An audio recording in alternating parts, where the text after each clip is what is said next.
Queria convidar a igreja a ficar de pé e, se possível, você abrir na carta de Tiago, capítulo 1. Eu quero ler alguns versos bem conhecidos. Meus irmãos, considerem motivo de grande alegria o fato de passarem por diversas provações, pois vocês sabem que a prova da sua fé produz perseverança, e a perseverança deve ter ação completa, a fim de que vocês sejam maduros e íntegros, sem que falte a vocês coisa alguma. Vamos orar mais uma vez. Pai, muito obrigado por esse tempo maravilhoso na Tua presença, Deus. Essa manhã maravilhosa com os nossos irmãos, tempo de adoração, mas também tempo de ministração da Tua palavra. Deus, a nossa oração é que o Senhor não saia do nosso meio, Pai, que o Senhor permaneça em nosso meio. E que o Senhor tenha liberdade para ministrar, não aquilo que nós queremos ouvir, mas aquilo que nós precisamos ouvir para o louvor da Tua glória, Pai. Eu quero ser apenas um instrumento em Tuas mãos. Tem misericórdia de mim, no nome de Jesus. Amém. A igreja pode se assentar. Essa semana eu tive uma semana um pouco atípica. Uma semana com um misto de expectativas boas, mas uma semana de algumas surpresas que trouxeram alguns anseios em meu coração. Segunda-feira, quando logo cedo, essa semana eu tive consulta com Sarinha na segunda, na terça e tivemos consulta na sexta. E eu tenho dito que desde quando o Samuca chegou, para alegrar nosso coração, ele também trouxe grandes aventuras, né? Só sabe aqui quem já gestou e quem tem filhos, como é desafiador. E nós estávamos, obviamente, com expectativas, porque depois de quase 3 semanas sem Sarinha fazer ultra, para mim tinha que ter ultra toda semana, para a gente saber se está bem, né? Porque você não, até o período que ela está, ninguém mexe, não tem nada. Eu estou quase comprando um robozinho que eu vi na internet, que você bota aqui, pastor, e fica mostrando o batimento da criança, para mim poder ter paz. E aí, segunda-feira, a Sarinha voltou para o hematologista com uma série de exames muito importantes, relacionados à trombofilia dela, e nós saímos com uma notícia muito especial, de que estava controlado e que Sarinha não precisava se preocupar porque não teria nenhuma inferência na gestação dela. E aí a gente saiu, Sarinha sorridente, alegre, e aí quando eu estou caminhando para o local onde eu deixo o meu carro, a pessoa que estava cuidando do carro se antecipa e fala assim: alguém bateu no seu carro. E no meu coração, a primeira coisa que eu falei foi: começou, porque eu não sei que mistério é esse, mas todos os últimos carros que eu tive bateram nele. E dessa vez ele estava parado, ele não estava nem em movimento. E aí, Sarinha segura minha mãe e fala: meu filho, vamos ficar calmo, não vamos deixar a bênção, nem isso tirar a alegria do nosso coração. E aí eu olhei rapidamente ali o carro e falei: baby, vamos, eu vou deixar você no trabalho, de lá eu vou passar na oficina, vou na Chevrolet para fazer o orçamento. E aí, quando eu levei na Chevrolet para fazer o orçamento, aí meu coração começou a... Falei: Senhor, eu já estava juntando dinheiro para a fralda, para comprar a roupinha do bebê, e o Senhor me vem com a nota dessa, meu Deus do céu. E o bom é que a bênção bateu e foi embora. E eu sei que depois que a pessoa vai embora, por mais que você consiga a placa do carro, o que for, a burocracia é grande, processo judicial, conseguir um endereço com o Detran e assim por diante. E quando nós chegamos à noite em casa, Sarinho, já um pouco chateado com o que aconteceu, ela viu o preço da nota e assim por diante, e nós fomos fazer o nosso devocional, um devocional para casais, e o tema do devocional era o que fazer quando notícias trágicas elas chegam até nós.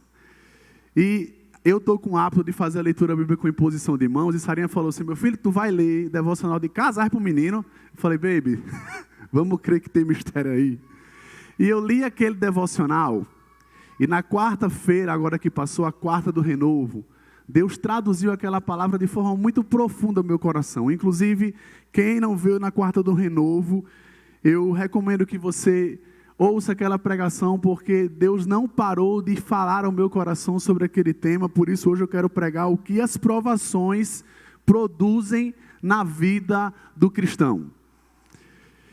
E eu fiz aquele devocional com Sarinha e nós falamos com o Senhor. Nós terminamos aqui na quarta do renovo orando, dizendo ao Senhor assim: Deus, nos livra das provações.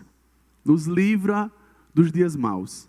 Mas, Senhor, se eles chegarem, nos capacita a enxergar a poderosa mão do Senhor, a entender que nada foge do controle de Deus e a entender que existe propósito em todas as coisas. Foi essa oração que nós fizemos aqui chorando.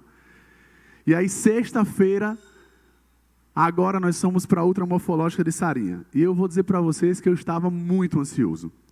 E aí, dá mais ou menos 6 horas da manhã, eu já acordo com Sarinha chorosa, falando: meu filho, eu estou com um pequeno sangramento. E meu coração, é óbvio, a gente que é homem, né, tem que se controlar. Minha filha, fique calma. Graças a Deus que está sangrando hoje, porque nós vamos fazer todos os exames. Você não vai precisar correr para uma urgência, para ser atendido por qualquer médico. Quem vai lhe atender é quem está lhe acompanhando. E aí nós chegamos lá, fizemos a ultramorfológica. Graças a Deus, Samuel está crescendo perfeitamente bem. Mas foi identificado um pequeno descolamento. E aí a médica, a que fez a outra, foi bem tranquila: Sara, é normal, nos primeiros 3, 4 meses acontece, mas você precisa de repouso absoluto. Isso na minha cabeça, minha ansiedade pela notícia, porque eu queria tirar uns 10 dias de férias com Sarinha, terminando o ano, eu um pouco cansado, o pastor já sabe disso, eu queria aproveitar um tempo com ela, porque a gente sabe que depois que a barriga começa a crescer, tudo é mais complicado. E aí, naquela palavra dela, de que vocês não podem fazer mais nada, eu já falei: meu Deus do céu. Vou ficar em casa, descansar em casa, eu acho. Tirar uns dias para descansar em casa. E ela passou para a Sarinha fazer um sumário de urina. E ficamos sabendo ontem que Sarinha possivelmente está com infecção. Está tendo que investigar qual é a bactéria, porque o tratamento tem que ser específico. Porque, mesmo que clamemos para que dias maus não venham, às vezes eles vêm. E o que eu tenho entendido ao longo da minha jornada é o que define a nossa fé, é a forma como nós respondemos aos dias de lutas em nossas vidas.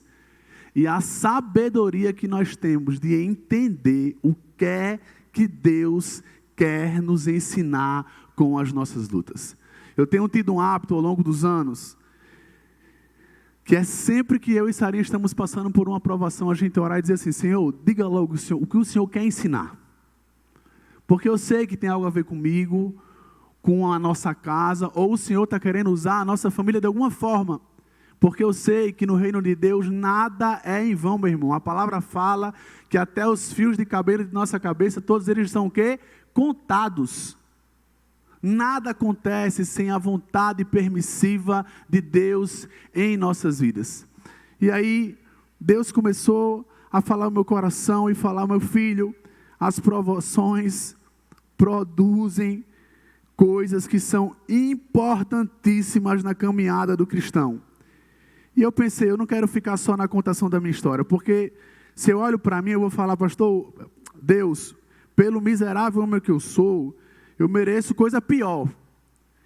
E eu comecei a observar homens da Bíblia que tiveram uma vida mais digna do que a minha.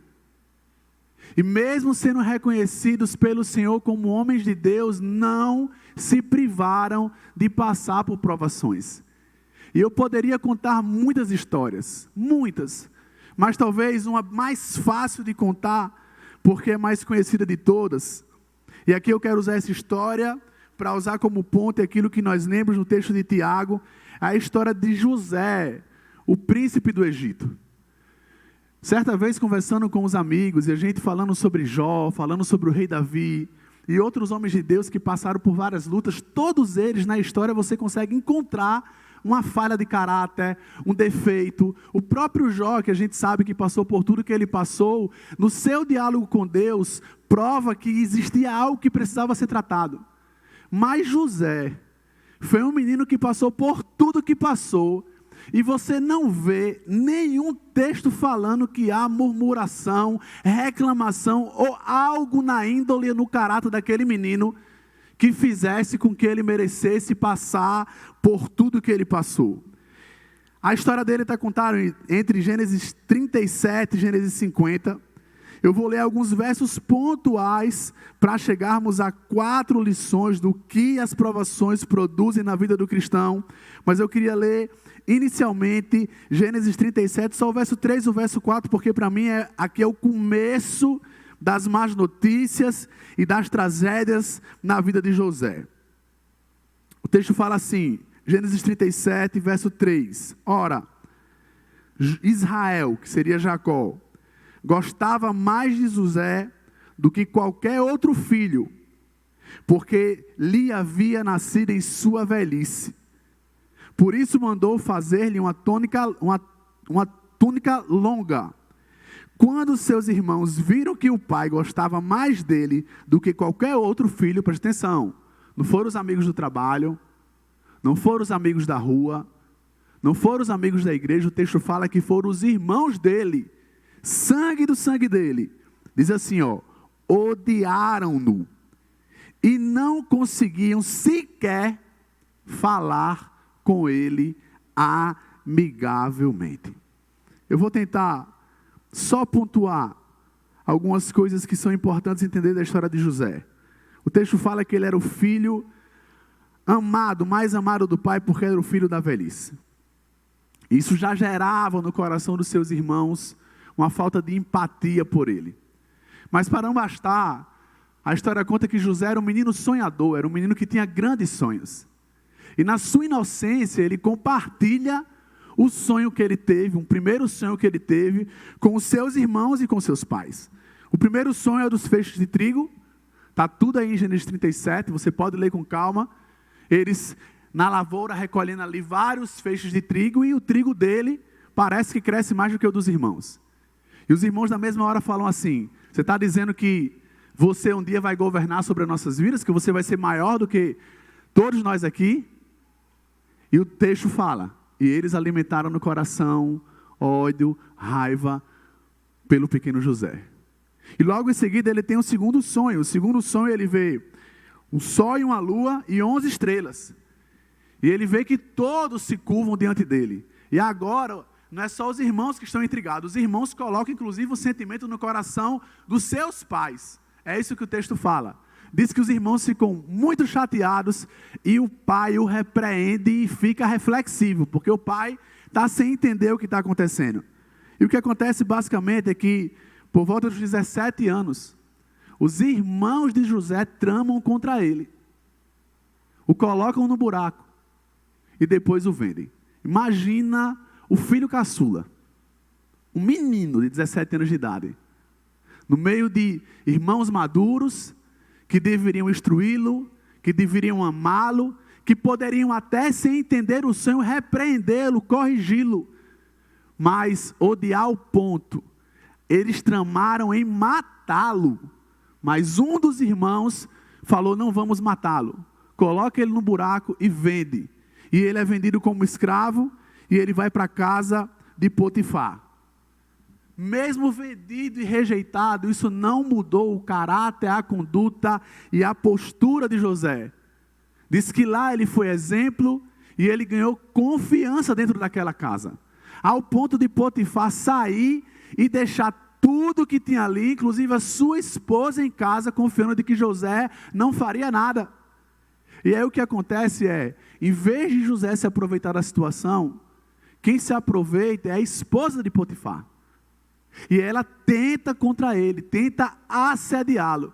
E eu estava pensando, pastor José, esses dias, meditando sobre isso. Nada humanamente impedia de José fazer o que ele quisesse. Porque foi ele que foi rejeitado. Foi ele que foi odiado. Foi ele que foi vendido. Era ele que estava morando em terra estranha e que tinha que sobreviver.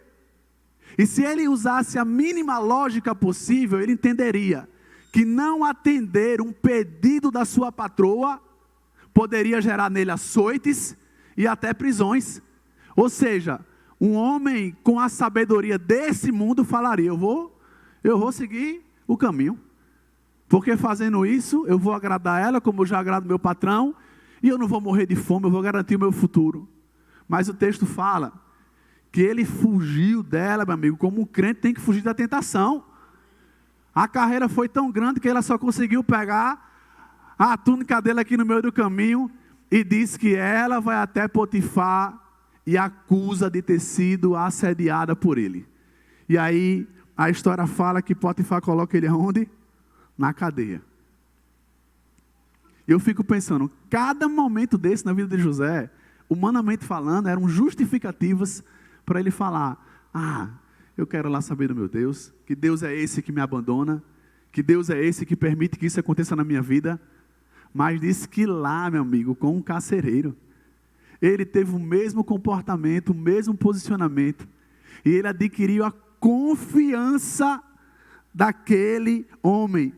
No capítulo 39, o verso 21 e 23 diz assim, mas o Senhor estava com ele e o tratou com bondade, concedendo-lhe simpatia do carcereiro. Por isso o carcereiro encarregou José de todos os que estavam na prisão, e ele se tornou responsável por tudo o que lá sucedia. O carcereiro não se preocupava com nada do que estava a cargo de José. Olha o que o texto vai falar. Porque o Senhor estava com José e lhe concedia bom êxito em tudo o que ele realizava. Meu irmão, aprenda uma coisa: não importa o tamanho da nossa luta, se nós estamos firmados em Cristo, nós temos que ter uma convicção: Deus está conosco. Seja nos dias de bênção, sejam nos dias de lutas, sejam nos castelos, sejam nas prisões. E o texto fala: quem mudava a circunstância, quem mudava o ambiente, quem ganhava o coração do carcereiro, como quem ganhou o coração de Potifar, e logo em seguida quem ganhou o coração do faraó, foi Deus, porque Deus estava com José. E o que acontece é que dentro da prisão, o carcereiro também tem sonhos. E José é usado para ajudá-lo. E um momento crucial daquele reino, diz que o faraó ele acorda atormentado, porque ele teve sonhos perturbadores. Eu não vou dizer que foi por coincidência, foi por Jesuscidência, por Deuscidência. O carcereiro lembrou daquele menino, porque ele era um menino sonhador, que agora passa a ser usado por Deus para interpretações. E eu tenho entendido isso. Às vezes a gente inverte o caminho, sabe? Deus às vezes quer nos fazer ser bênção primeiro na vida das pessoas, para depois a gente viver os sonhos que Ele tem para nós.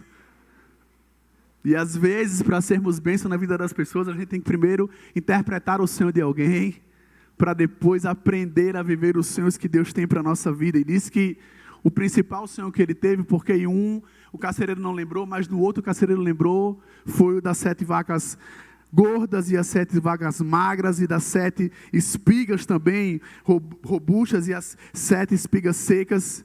E ali Deus usa a vida de José para interpretar que viriam 7 anos de abundância, mas logo em seguida viriam 7 anos de seca, que tomariam tudo que foi cultivado nesses 7 anos de abundância. E o rei, entendendo a dificuldade que iriam passar, ele falou: precisamos de um conselheiro. E ele falou: não existe ninguém melhor para me aconselhar nesse período do que você, que Deus deu a interpretação do sonho. E naquele momento, o improvável de Deus acontece, meu irmão. Gente, ele estava de frente do faraó. O faraó que inclusive poderia mandar matar quem ele julgasse que não interpretou o seu sonho de forma coerente, como fez.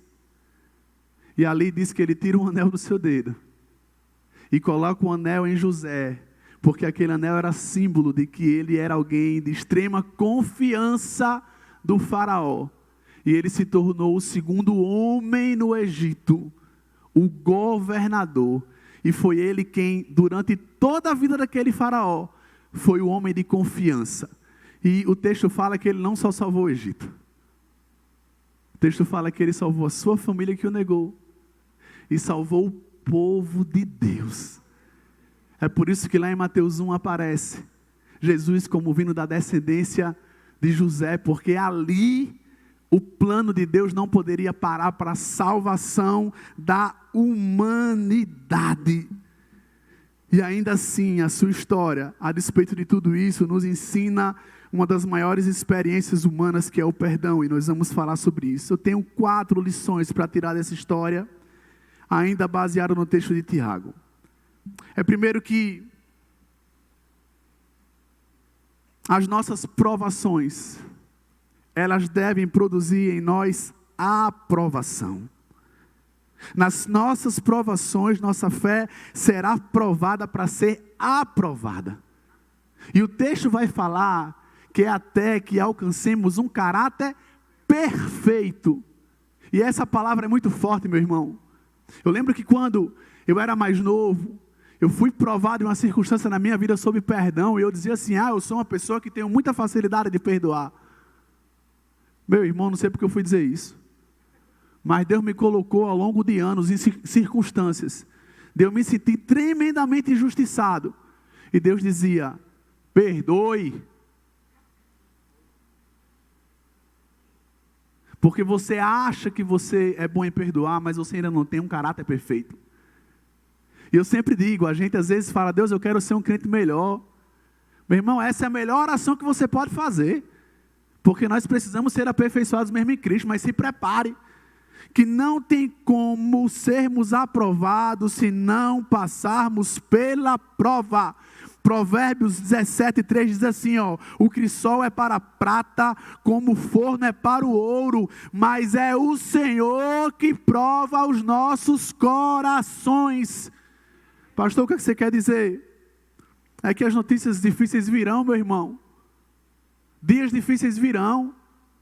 E se a gente não tem discernimento, a gente não compreende que eles são para que nós sejamos tratados e tenhamos o nosso caráter aprovado diante do Senhor.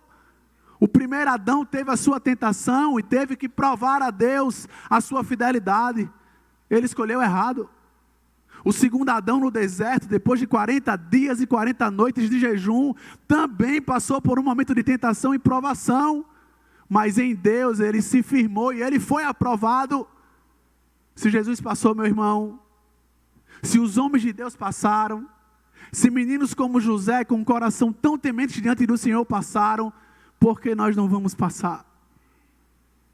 Mas você precisa ter algo no seu coração.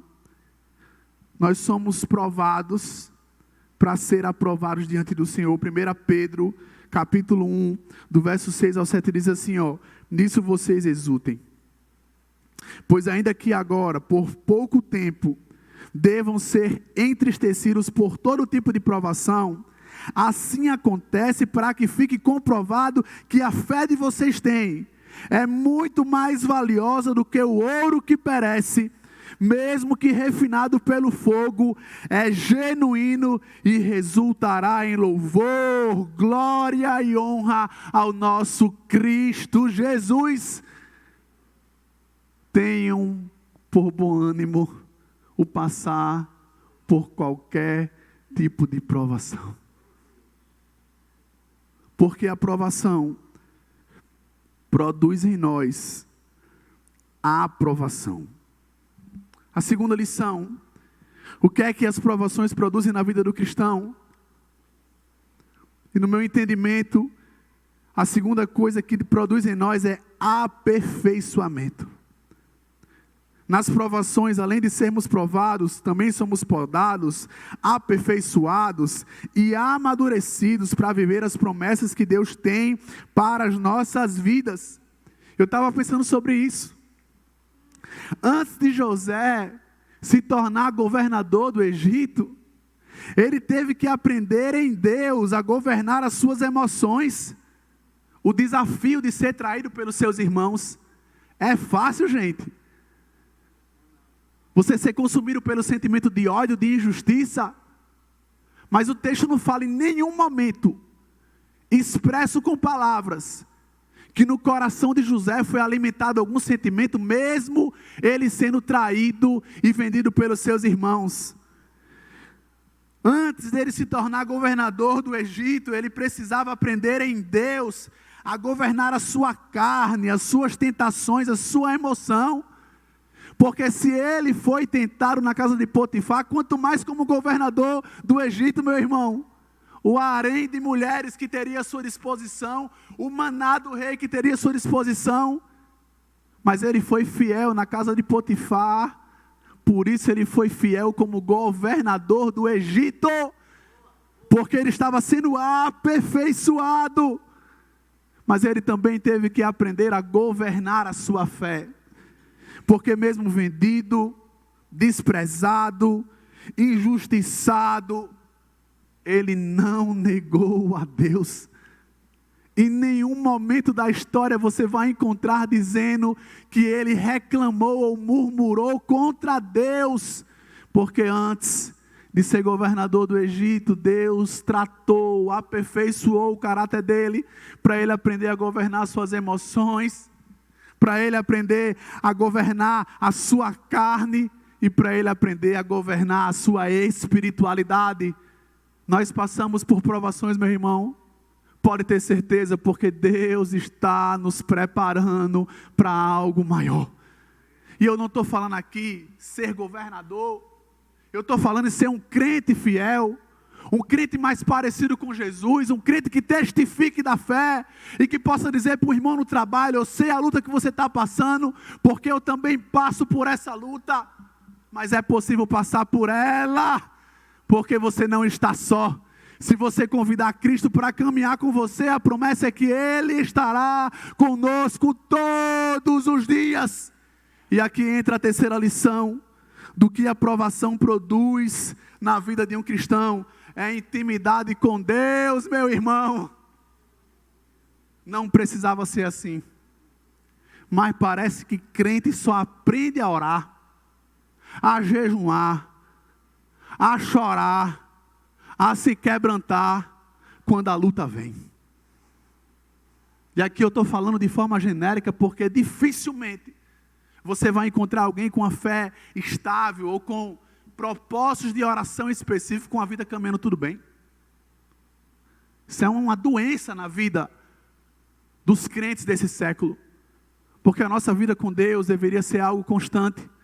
Mas, meu irmão, uma das coisas que eu tenho aprendido é que não tem melhor escola para experimentarmos a intimidade com Deus, a presença de Deus, o cuidado de Deus, a provisão de Deus, do que a escola, meu amigo, da luta, da adversidade. Não tem melhor escola.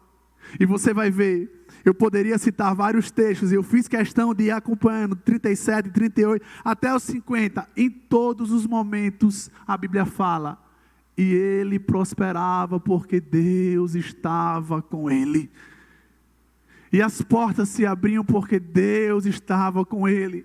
E a provisão chegava porque Deus estava com ele. Deus estava com José em sua luta, e Ele estará comigo e com você em nossas lutas, se nós o convidarmos para ser Rei e Senhor da nossa vida, e Rei e Senhor da nossa casa. É Ele que vai falar: no mundo vocês terão aflição, mas tenham bom ânimo, eu venci o mundo. É Ele que fala lá em Mateus 28, eu estarei com vocês todos os dias, até a consumação do século.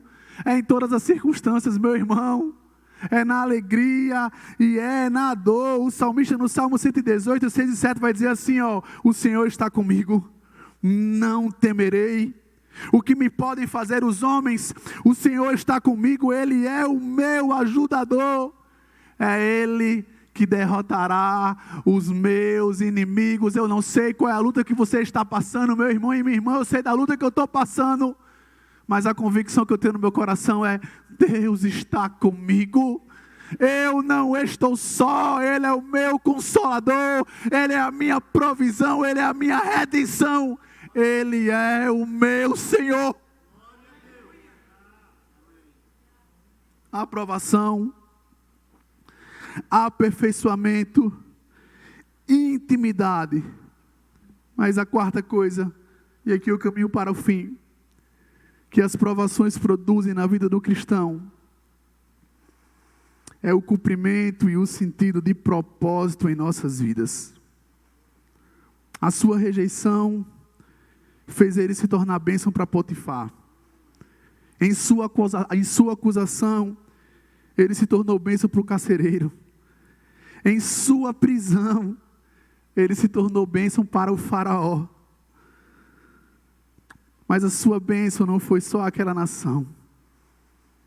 Foi a toda a descendência de Jesus, a todos os seus familiares, a todos os que o cercavam.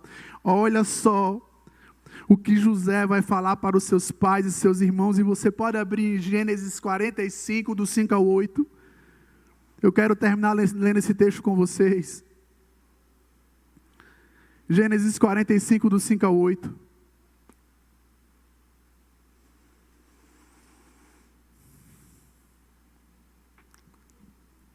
Diz assim a palavra do Senhor. Se é José, o traído, o vendido, o negado, o açoitado, o acusado, diante daqueles que começaram o seu período de luta, porque tudo começou com a traição e com a inveja dos seus irmãos. Agora, não se aflijam, nem recriminem por terem me vendido para cá, pois foi para salvar as vidas que Deus me enviou adiante de vocês. Já houve 2 anos de fome na terra, e nos próximos 5 anos não haverá cultivo nem colheita, mas Deus me enviou à frente de vocês para lhes preservar um remanescente nessa terra e para salvar-lhes a vida com grande livramento. Assim não foram vocês que me mandaram para cá, mas sim o próprio Deus. Ele me tornou ministro de Faraó e me fez administrador de todo o palácio e governador de todo o Egito. Aqui, ele entendeu um princípio neotestamentário. Todas as coisas cooperam conjuntamente para o bem daqueles que amam a Deus, aqueles que foram chamados segundo o seu propósito. Meu irmão, se você foi chamado segundo o propósito de Deus, guarde seu coração. Está vivendo dias de lutas? Guarde seu coração. Lá na frente você vai entender. E eu quero reafirmar, você não está só na sua luta. Deus está contigo. E Ele não vai te desamparar. Ele não vai deixar faltar nada. Paulo vai concluir em 2 Coríntios 4, 16 ao 18, dizendo: por isso não desanimemos.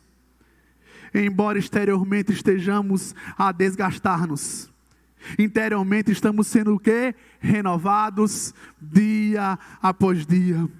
Pois os nossos sofrimentos leves e momentâneos estão produzindo para nós uma glória eterna que pesa muito mais do que todas as dores e aflições que você possa estar passando. Assim, fixemos os nossos olhos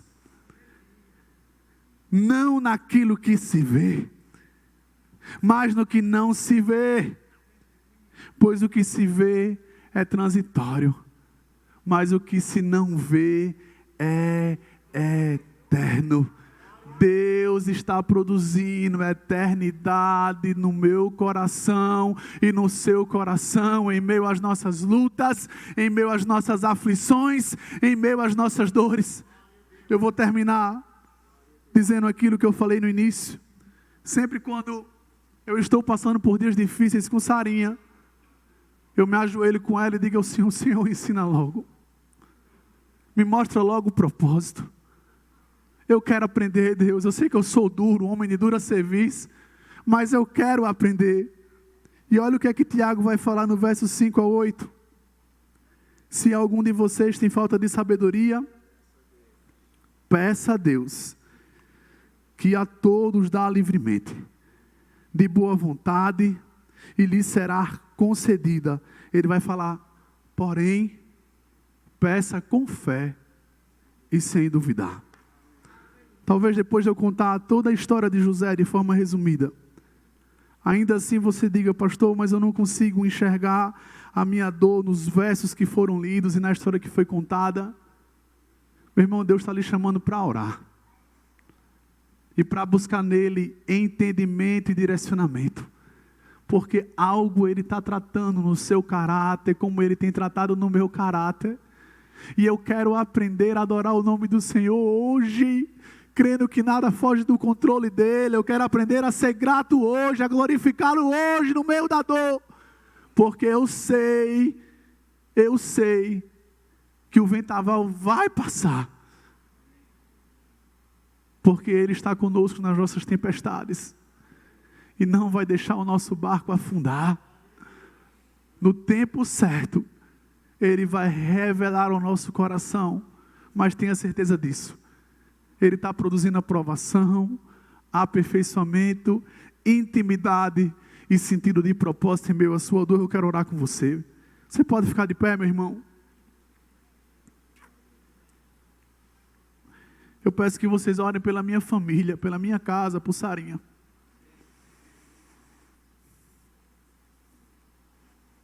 Deus, nós colocamos a nossa vida diante do Senhor, Pai. Declarando que o Senhor é Deus, o Senhor é Rei, o Senhor é Senhor. Nos dias de abundância, mas também nos dias de nossas lutas, Pai. Nos perdoa se muitas vezes nós fraquejamos, Deus, e não somos fiéis ao Senhor como deveríamos.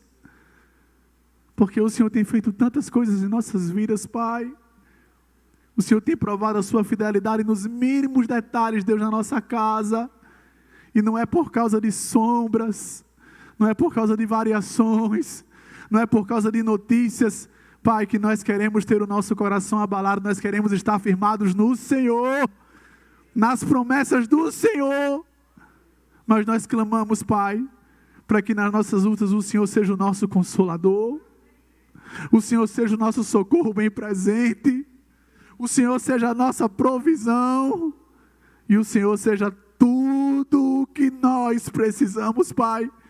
Mas nos ajuda, ao passarmos pelas lutas, nos tornarmos crentes melhores e fiéis ao Senhor, para o louvor da Tua glória, porque foi para isso que o Senhor nos chamou, Pai. Eu não sei quais são as lutas que meus irmãos têm passado, mas eu oro pedindo em nome de Jesus, Pai, chega, Pai, com resposta, com consolo e com provisão. Essa é a nossa oração, e nós fazemos rendidos no nome de Jesus, e o povo de Deus diz...